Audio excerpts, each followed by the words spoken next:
Welcome to There Is a Method to the Madness. My name is Rob Maxwell. I'm an exercise physiologist and personal trainer.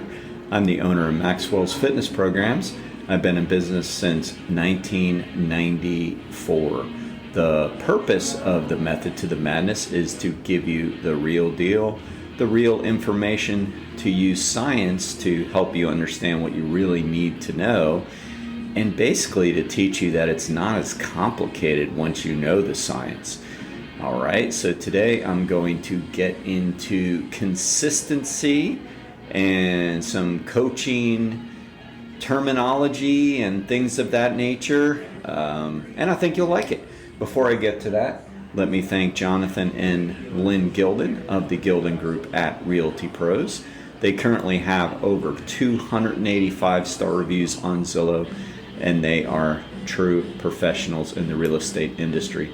If you need any assistance with real estate, give them a shout out at thegildengroup.com. All right, so let's talk about consistency and how to not major in the minors. All right, so my listeners probably know by now, if you've listened to enough podcasts, and the people that have known me for a long time, and I've got clients that date back well over 20 years, they know that I use psychology a lot.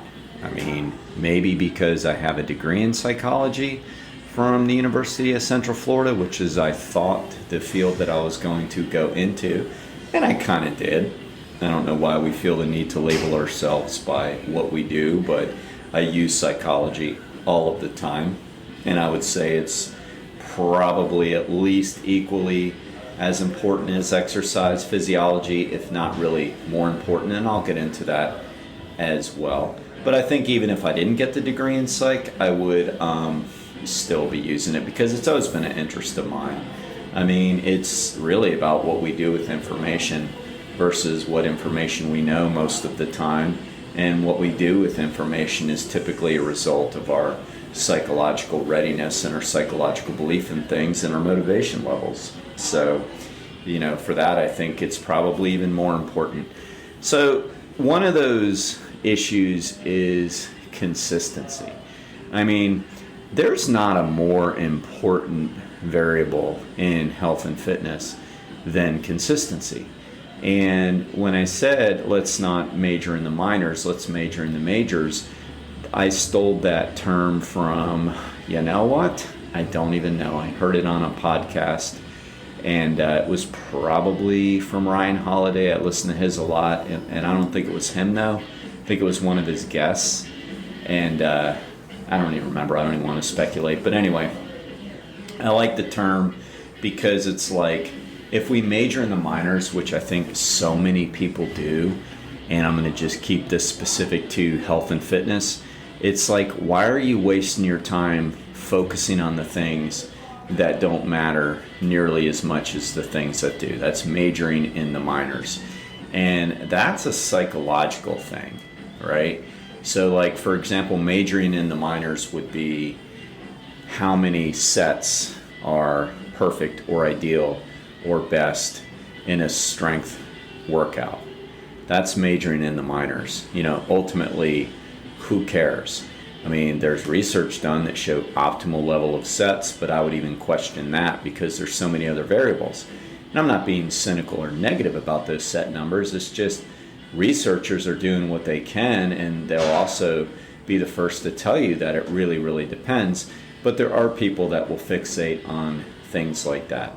Or majoring in the minors would be focusing on like things in the diet that may or may not be, well, they're not a big deal. All right, so my good client and friend out in California, Harpreet, gave me a great example, not to throw anybody under the bus, but like he had a dietitian out there tell him that he really needs to watch his oats that he's eating.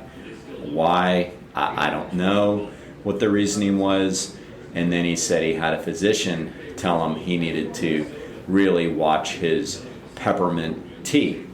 And he found it funny because, as he pointed out, he knows a person that's got like a pound of Twizzlers on their desk, and nobody really ventured to ask him about his major sugar consumption, if so be. In other words, that like we're focusing on peppermint and tea and not important diet things, and we're focusing on porridge, as he calls it, oatmeal, versus the fact that he doesn't drink alcohol, which is a great thing and all that. And it's like, that is such an example of like majoring in the minors. It's like, who cares? I mean, and not to go on a rant about some of these other issues, but I am going to get the consistency, don't worry, because it is one of the majors.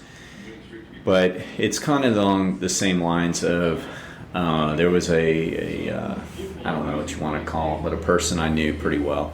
And like they were always fixated on Diet Coke. Like, oh, people shouldn't drink Diet Coke. People shouldn't drink Diet Coke. It's like, okay, I mean, I'm not going to sit here and say Diet Coke is good for you. I mean, it's nothing but chemicals. I mean, if we're going to really, really be purists about it, the only thing we really should be drinking is water, right? You don't see our pets, which seem to have a lot greater grasp of what we should be doing than we do, like drinking coffee and Coke, and there are idiots out there that like will give their animals beer or whatever, and they might like drink it up, but they'd only do it because they think it's water. So, we're really the only idiots that consume things other than water. And by the way, I don't really mean that it's a bad thing, because I'm one of those that's like, who cares if you drink Diet Coke here and there, And the whole point to this is that this same person was like, then go out and get hammered, would drink like enough alcohol to be drunk. It's like, oh, so person drinking a Diet Coke here and there, which again, I'm not saying is a good thing. I'm saying I'll do it here or there. I'm not trying to defend Diet Cokes. I mean, ultimately, of course it's garbage. But, here or there at a baseball game, because there's essentially nothing else to drink. I don't drink alcohol, and I'm not going to drink sugar, It's like, but it's okay to get hammered. I mean, we're going to see this in all kind of walks of life with people. They're going to major in the minors. They're going to get so fixated on something that ultimately they don't do a lot of, and probably other people don't do a lot of either, but they just want to be a purist and attack something rather than look at like the big picture and what's the most important thing. So when it comes to exercise and fitness, people do the same thing. They want to know, well, what is the ideal heart rate range? And I'll say, well, there's really not an ideal. I mean, so like from my perspective as a trainer and coach and having my master's degree in exercise physiology, one of the things that I really like to do, and I think it's the greatest way to use my knowledge, is to help people solve problems. I mean, there is a lot of right ways to exercise, and there's very few wrong ways to exercise. There's a lot of right ways. So if somebody is not meeting their goals or they're running into certain issues, then I like to sit back and go, okay, so let's analyze this. Like, I think to me that's more important than actually like telling people what to do. It's more important to help them solve their problems, kind of like a psychologist isn't going to go, okay, so sit down, I'm going to give you a life script. This is what you're to do. No, they don't do that. They sit down, they hear what's going on, and then they help you try to solve your problems based on your symptoms. And that's how I like to look at it too, because there's a lot of right ways to do things. So there isn't ideal heart rates. There isn't ideal rep ranges. There isn't ideal set numbers. There isn't ideal load numbers. There isn't ideal, hopefully you're hearing all the isn't, and no is's. There isn't an ideal frequency of strength training. There isn't an ideal frequency of cardio. There isn't an ideal time to hold a stretch. Like that's majoring in the minors. It's like people who are super fit and into it. When I say that, I don't mean like as an elitist, but people that are usually super fit are super into it. And that's the important part, meaning that their passion, their drive for perfection, although they never will reach it, it's impossible, but their drive is going to keep them asking all of the right questions. So people that are into that will look at you and go, who cares, man? I mean, who cares? I can go back to years ago, it's probably 25 years ago, I went and saw Dr. Stephen Fleck in Tampa. And he's a bigwig with the National Strength and Conditioning Association. And I was over there trying to get some CEC hours, taking a little course. And he's good, there's no question. And he's considered to be one of the founders of periodization. As far as like our use of it in the United States, we actually stole it from Russia. But our interpretations of periodization came largely from Dr. Fleck and a few others. And, it's not like they stole it like it's this covert operation. It's more like, well, this is the information that they developed first, and let us, try to replicate it, whatever. But in any event, periodization is a way of coming up with a plan to try to prevent overload, overburn, not overload, we want overload, try to prevent overtraining and burnout. And it's basically systematically coming up with different rep ranges and load ranges and frequencies and building up into a peak.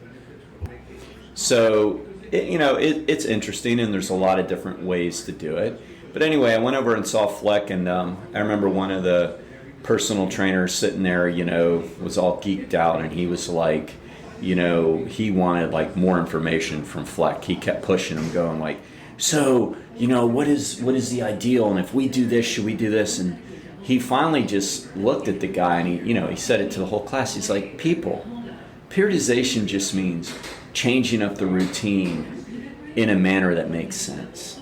So here's one of the elitists looking at you going, you're trying to major in the minors, man. It's like, who cares? Just switch it up in a way that makes sense. Like, build into it, like use some common sense. That's periodization is just a fancy name. I can think of another instance. I like giving examples because, I think stories give us information. There was this a triathlete years ago. He's probably still good based on the fact of how great he was 20 years ago or so, or maybe not that long ago. And I'm not going to say his name, but it doesn't matter anyway, but he was a dominant amateur triathlete in the area, in Central Florida area, and actually probably all of Florida. And he used to win almost everything. I mean, the guy was just an elite runner, elite cyclist, and elite swimmer, cyclist runner. He had a brother too. So they were both just dominant. Both of them were absolutely dominant. But one of them happened to live in Orlando. The other one lived somewhere else. And like all the triathletes, they do the same thing. They try to major in the minors. They're obsessed with trying to get the right data, obsessed with the right amount of wattages, obsessed with this, obsessed with that. And that's okay. I mean, like, we're going to do that. But my whole point is that, like, how do we as smart athletes, how do we as smart trainees get out and go, okay, so what's the most important thing about this? What can I learn? What can I learn from this data? What is my take-home message? That's the really important thing. So anyway, he would dominate and win all these races. And one day, people that knew him were talking, and they're like, asking him about his workouts. And he was so nonchalant about it. Number one, he did less than everybody. Like, he barely swam, although he lived by a lake. When he biked, he literally would do one lap around the lake, which was 7 miles. And to people that do triathlons, they know that's not even the distance of an event, a sprint event. And I'm not, trying to say sprints are lower. They're actually not, in my opinion. It doesn't matter. But the point is, it wasn't even the distance, and that's all he had time for. He would just hammer out one lap. And when he ran, he would barely run a mile and a half. His schedule was just intense because that's the way he liked it. It was short because I guess that's the way he liked it. I really don't know. I don't know his motivation other than the fact that he could win all the time, probably realized he didn't have to do a whole lot, and did so much less than everybody else, but still dominated. Why? Well, probably, I mean, hopefully you've listened long enough to know that genetics are a key part to all of this.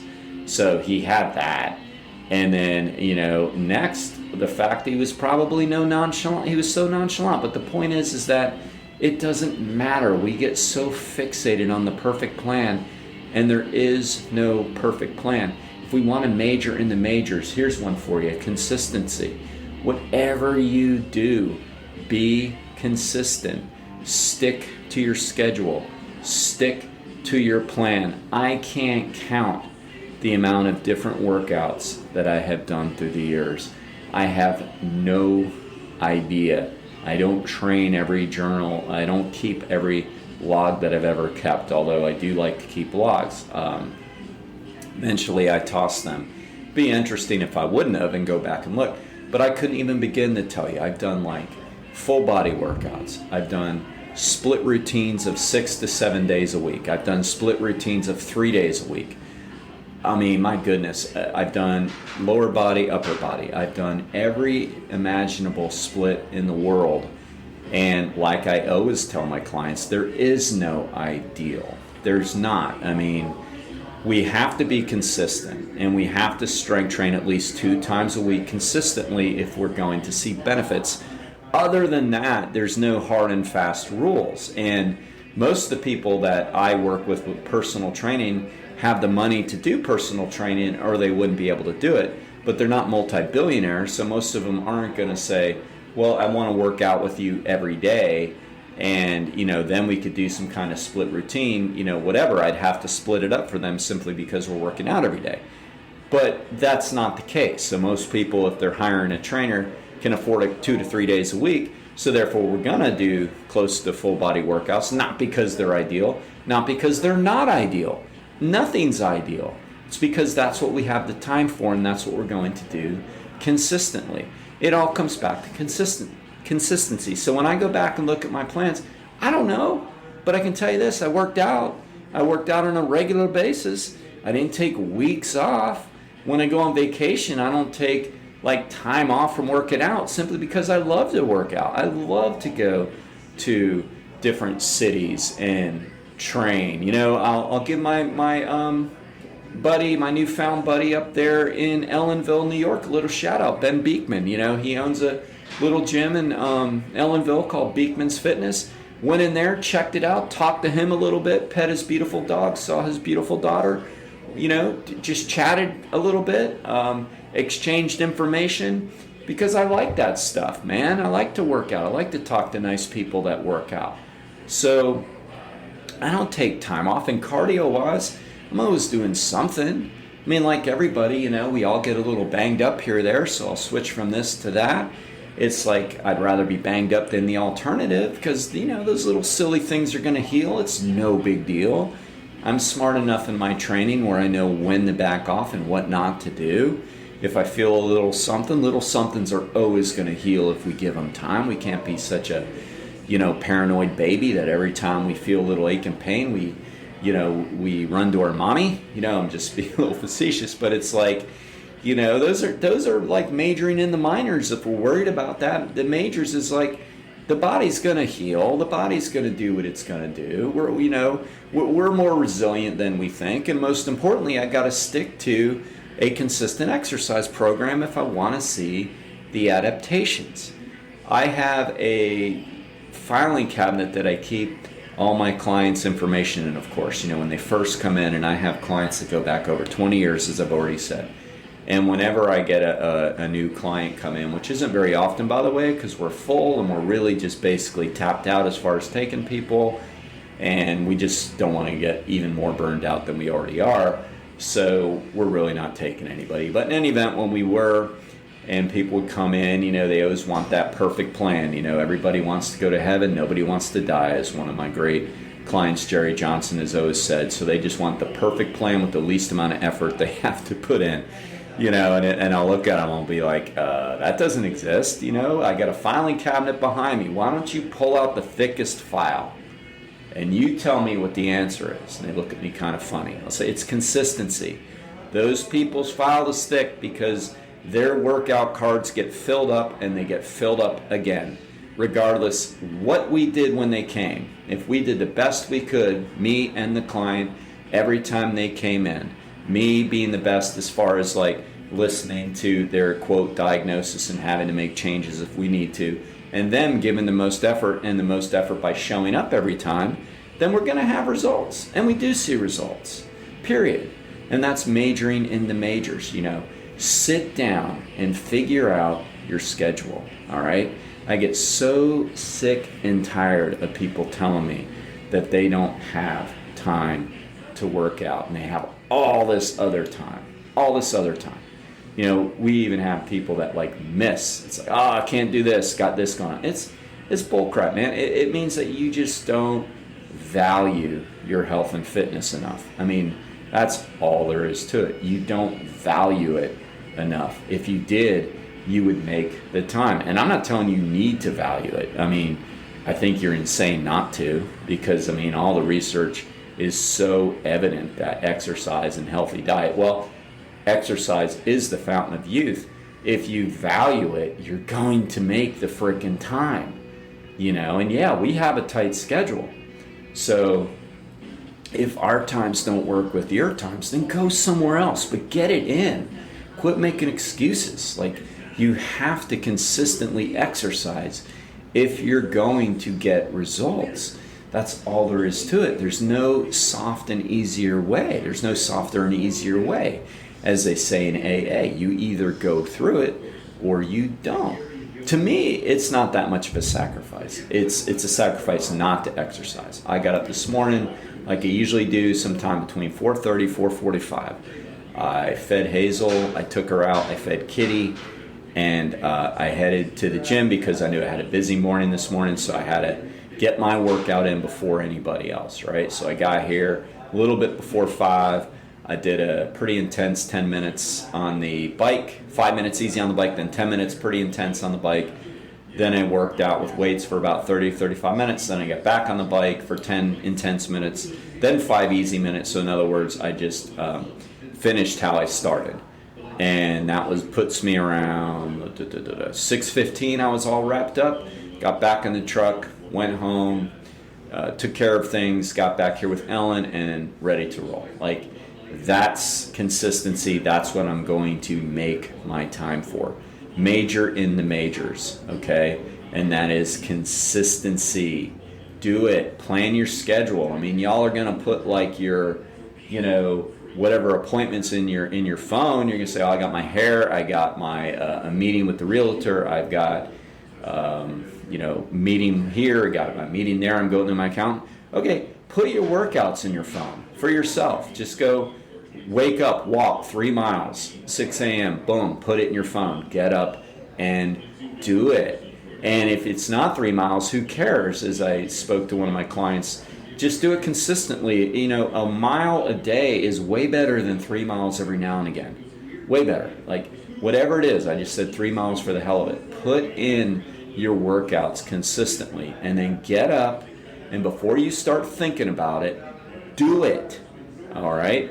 Major in the majors. And by the way, just as a little bit of tidbit of information, you ever wonder why like the biggest tennis tournaments and golf tournaments in the world are called the majors? Because they're major. So don't major in the minors, major in the majors. All right? Speaking of major, there is absolutely no better garage door company in Florida than Overhead Door. And we are lucky enough to have our own version of it here in Daytona Beach, which has been around forever. Overhead Door, by the way, has been around for 100 years. Jeff and Zach Cawke are the owners, father and son combination. They do a beautiful job with customer service, making sure you get what you need. He showed me the other day garage doors I'm interested in, show me these different pictures. That's customer service right there. So if you need help, check them out at overheaddordaytona.com.